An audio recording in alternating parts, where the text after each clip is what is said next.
Металлический форум Чипмейкер, раздел «Моя скромная мастерская». Ну вот пришлось перешлифовать промежуточные плиты старого приспособления на универсальный поворотный, ну он в принципе универсальный поворотный стол.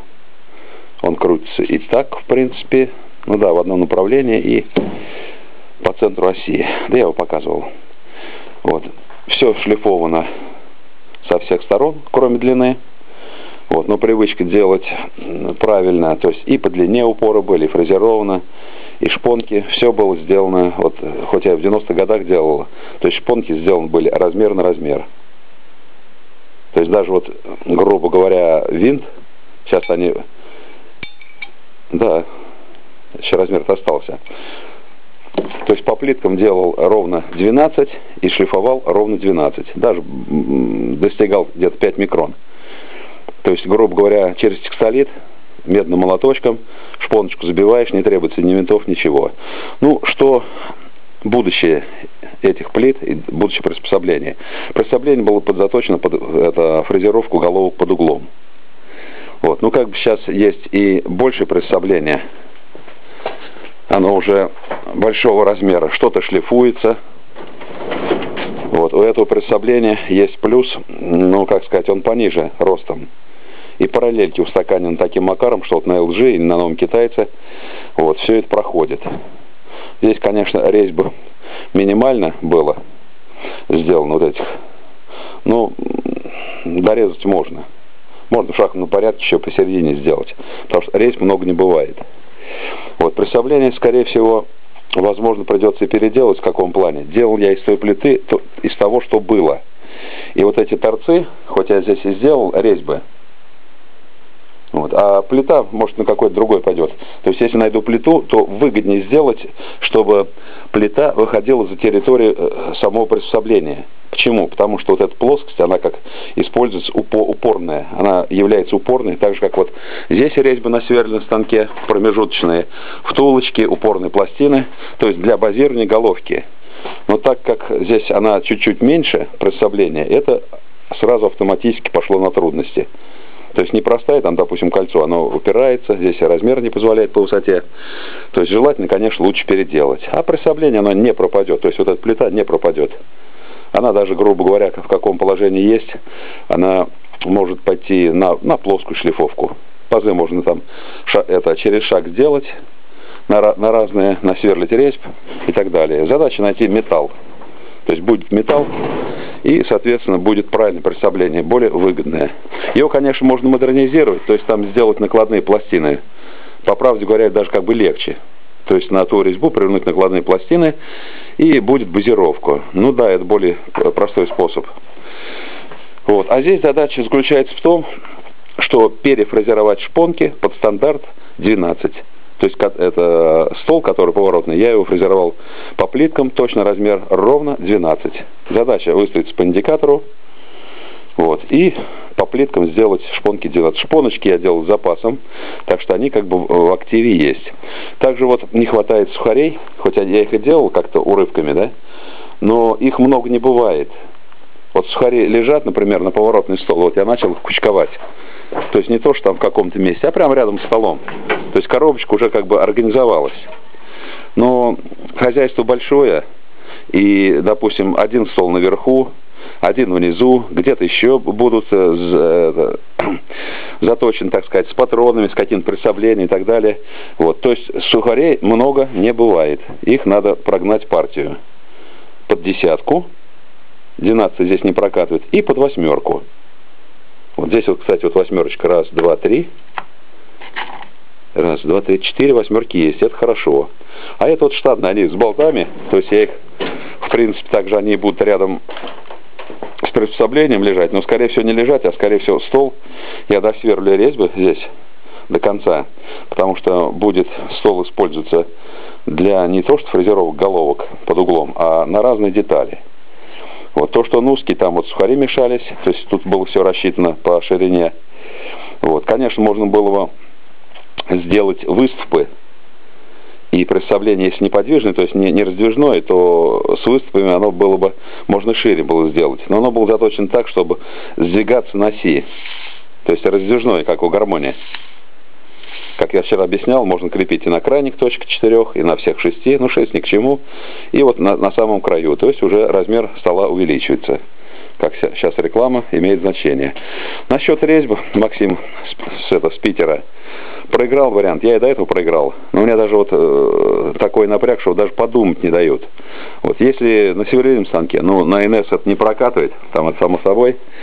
Вот. На ФС-ке тоже не прокатывает, у него нет реверса. Если даже реверс был механический приспособление, то да, это можно было работать. Но электрический я просто мотор сожгу. А реверса у него как такового нет. То есть станок заточен работать в одном направлении из-за маслосгодной резьбы, вот здесь вот.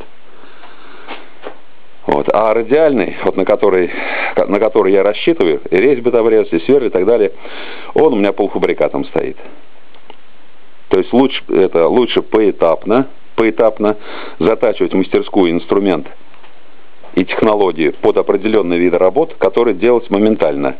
То есть то, что у нас сейчас вот налажено, ну, эволюционно, это вот как раз срабатывает. Ну, конечно, очень много просьб на разные, как вот сейчас головка с Оренбурга. Кстати, вот, ну, новое дело, оно всегда идет с сучками. Вот Андрей там и кто, я забыл, это сейчас не помню, Алексей там, который писали, ну, созвонимся, то есть по этому, как ее, по интернету, вот. Не есть хорошо, когда везут головки, а в самом на финише, ага, мы не сюда пробежали, как у меня в армии были, надо еще пробежать там полкилометра, то есть нужно еще клапана протереть, там седло поменять и так далее. Вот, то есть это ушат воды холодный, на, как сказать, на джентльменский костюм. Звонил я, ну, сама технология, раз звонил, 10 раз звонил, 15 раз звонил, все. Вопрос отпал. Почему? Люди заняты, мне звонить некогда. Это обещают опять, то есть там завтра или послезавтра, или на той неделе. То есть это не прокатывает. Хорошо, вот Игорь стрельнул, они день сделали. Но дозвониться я в первый день не смог. Потому что люди всегда заняты, всегда у них своя работа. Ну, то есть этот, ну, как сказать, первый блин комом прошел. Хотя головки ему все сделал добросовестно. Они оказались от иномарок и еще разные. То есть с разных машин и разные конструкции. Вот приезжал с готовыми головками, сейчас сгрузили под шлифовку. Там как бы на будущее там даже втулок нет. То есть на будущее наладить втулки, точить. Вот, ну, ремонтные. Но я объяснил, что, говорю, в данный момент возможности нет, там нужно или специальную бронзу, или специальный чугун, или металлокерамику. Он говорит, даже на газель, говорит, стальные ставятся. Я говорю, ну, это вопрос интересный. Но дело в том, что если бросить эволюционные дела, развитие мастерской, заняться вот сугубо таким, то опять не будет отопления, опять крыши, проводки и так далее, и машины и так далее. Все. Надо делать все-таки эволюционно. Так что да, со стороны смотрится, почему патроны есть и почему режется это ручную резьба. Вот здесь резьба в глухую, соловьи здесь категорически не нужны. Вытаскивать, например, мне мячик, который сломался, там 1, 2, 3, здесь не прокатывает. Вот я приспособился R18, старинный мячик, и импортный набор я брал с винтовой канавкой. Режут они, конечно, прекрасно, тут ничего не скажешь. Вот сегодня пока возможность, какие-то паузы были, фрезеровались вот эти пластины. Вот, я уже, соответственно, часть прорезал. Ну, как день сложится, неизвестно. Сейчас может волна пойти. Но сегодня я все равно по-любому сделаю шпонки, отфрезерую. Размечу, закерню дальше резьбы. Возможно, даже просверлю. Вот. И, в принципе, от приспособления уже надо просто тупо собрать и поставить его, определить на новое хорошее место. Не на шлифовальный, где он может пострадать от абразива и так далее. Вот. А где-то в районе фрезерного нового китайца. Вот. Так что работы всегда непочатый край. А вот эти я сверлил, это вот 9 фрезы, кассеты. То есть сверлил вплотную, ну как, с запасом, допустим, 9,5 сверлил, а влага, материал сжался, и вот они, фрезы сейчас вытаскиваются трудновато. То есть я их профукал, тупо вот сейчас потихонечку попутно тоже надо вытащить, пересверлить, как вот я на 8-ке, и полную ревизию. Почему? Конечно, я вот как у Витадора, как он, пенопласт, где-то он здесь водится, вот он.